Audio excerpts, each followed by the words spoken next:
عدالت اپنی گرفت میں اسے نہیں دے سکتی، یہ جرم ہی نہیں ہے۔ یا مثلاً آپ جنگل میں جا کے اپنے پڑوسیوں کو ہزار گالیاں دیجیے جہاں کوئی سننے والا نہ ہو، یہ کوئی جرم ہی نہیں ہوگا، جرم تو سوسائٹی کے اندر ہوگا۔ تو اس میں آپ نے دیکھا کہ یہ جو فرد جس نے یہ جرم کیا ہے یا قانون شکنی کی ہے، اس پر اس کا کوئی اثر نہیں پڑتا، یہ مشین کے پرزے کی طرح ہوتا ہے، کہیں ذرا خرابی ہو گئی ہے، ڈیٹیکٹ کر لی گئی ہے، اس کو ذرا سا پیچ کس دیا ہے، خرابی ٹھیک ہو گئی ہے۔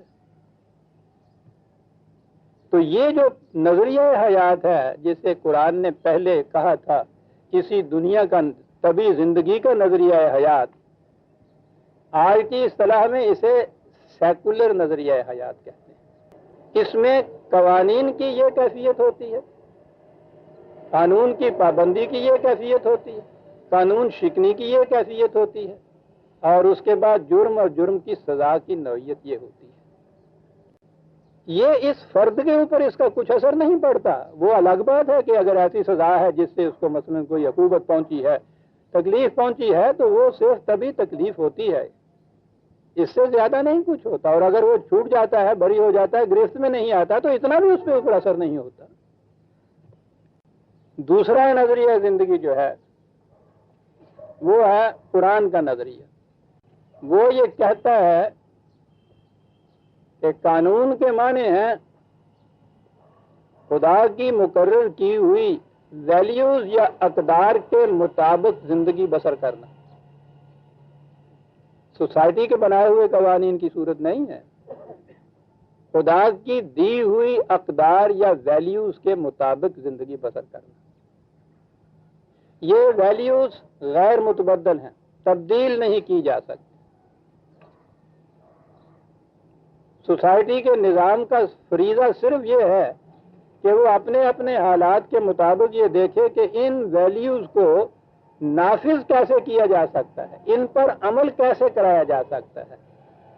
یہ جسے آپ دین کے نظام میں، قرآنی نظام میں نظام مملکت یا حکومت کہتے ہیں، وہ اس کا فریضہ صرف اتنا ہوتا ہے، وہ قانون بناتی نہیں ہے، قانون تو ان ویلیوز کے مطابق زندگی بسر کرنے کا نام ہے، وہ اس زندگی بسر کرنے یا ان قوانین کو نافذ کرنے کی عملی تدابیر سوچتی ہے، صرف ان میں کوئی تبدیلی نہیں کر سکتی۔ پارٹی آئے، پارٹی اس میں تو خیر پارٹیوں کا سوال ہی نہیں ہوتا، حکومت آئے، حکومت جائے، کتنی تبدیلیاں ہوتی چلی جائیں، ان کے اندر کوئی تبدیلی کر ہی نہیں سکتا۔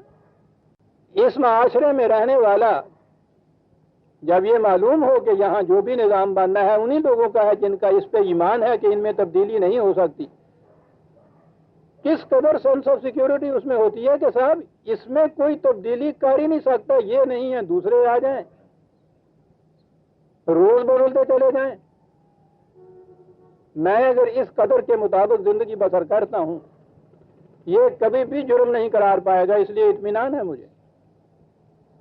تو پہلی چیز تو اس میں سوسائٹی کے اعتبار سے یہ بات ہوتی ہے،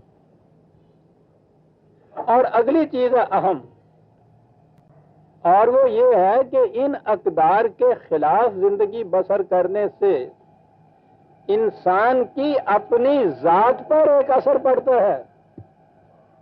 یہ ہے مابحث الامتیاز نقطہ، یہ ہے بیسک ڈیفرنس کی چیز۔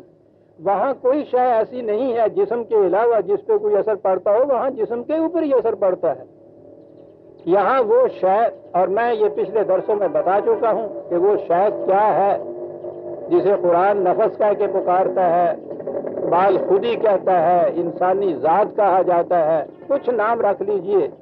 وہ شے کہ جس کی ڈیولپمنٹ اور نشو و نما سے موت کے بعد آگے چلنا اور اگلی زندگی کی اگلی ارتقائی منزل طے کرنے کے قابل ہو جانا ہے، یہ وہ شے ہے۔ پھر سمجھ لیجئے یہ بڑی اہم کڑیاں ہیں، یہ بات جو ہے کہیں دوسری جگہ نظر نہیں آئے گی قرآن کے علاوہ، کہ جرم نام ہے ان اقدار کی خلاف ورزی کا، ان اقدار کی خلاف ورزی کا۔ ان اقدار کے مطابق زندگی بسر کرنے سے انسان کی ذات کی نشو و نما ہوتی ہے، اس کی خلاف ورزی کرنے سے اس کی ذات جو ہے اس میں کمزوری واقع ہوتی ہے، ضعف آتا ہے، انتشار واقع ہو جاتا ہے، ڈس انٹیگریشن ہو جاتی ہے، اس پہ اثر پڑتا ہے۔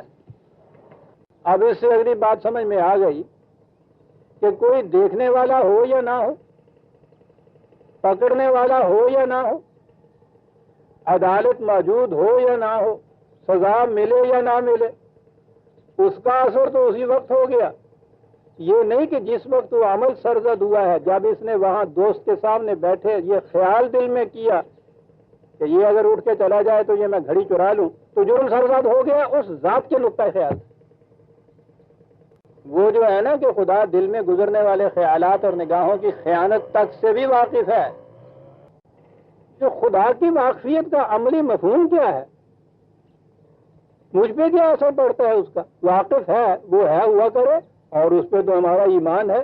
وہ یہ نہ بھی کہتا جب بھی ہم جانتے تھے کہ وہ غیب و شہود دونوں کا عالم کو جو جاننے والا ہے۔ شہود وہ شے جو محسوس طور پہ سامنے آ جائے، غیب وہ شے جو ہمارے محسوسات کی ضد میں نہ آئے، تو ہمارا تو ایمان ہے۔ یہ کیا بات ہے کہ وہ دل میں گزرنے والے خیالات اور نگاہ کی خیانتوں سے بھی واقف ہے۔ واقف کے معنی یہ ہیں کہ دل میں گزرنے والے خیالات اور نگاہ کی خیانتیں اگر ان اقدار کے خلاف ہیں تو اس کا بھی اثر پڑتا ہے انسان کی ذات پر۔ اس نے قانون شکنی کر دی، جرم ثابت ہو گیا، جرم کی سزا مل گئی، اس لیے کہ اتنے سے ہی اس کی ذات میں ایک اضمحلال واقعہ ہو گیا۔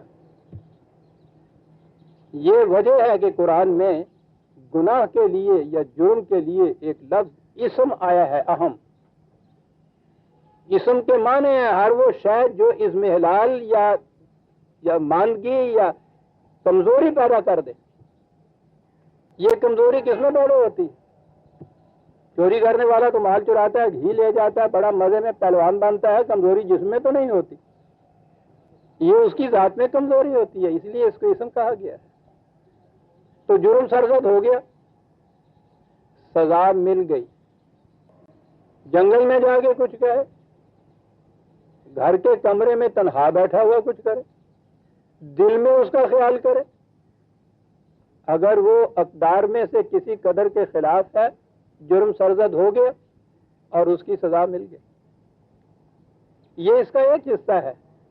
وہ دوسرا حصہ ہے کہ یہ اس سوسائٹی کا فرد بھی تو ہے، سوسائٹی میں بھی تو اس نے رہنا ہے۔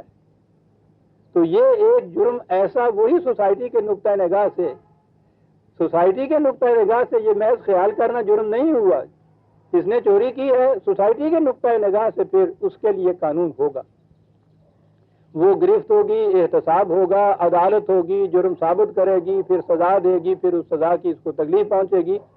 یہ ساری چیزیں تو سوسائٹی کے مطابق ہوں گی۔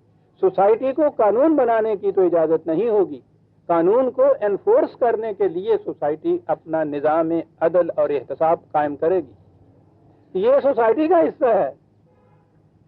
لیکن جہاں تک اس نظریہ زندگی کا تعلق ہے، سوسائٹی ہو یا نہ ہو، اس کا یہ نظام ہو یا نہ ہو، فرد سوسائٹی کے اندر ہو یا اکیلا کہیں ہو، جرم عملاً صادر ہو یا سرزد ہو یا نہ ہو، نیتی ہو، ارادہ ہی صرف ہو، وہ جو نقطۂ نگاہ انسانی ذات کا ہے، آپ دیکھیں گے کہ اس کا ایک نظام ہی الگ ہو گیا۔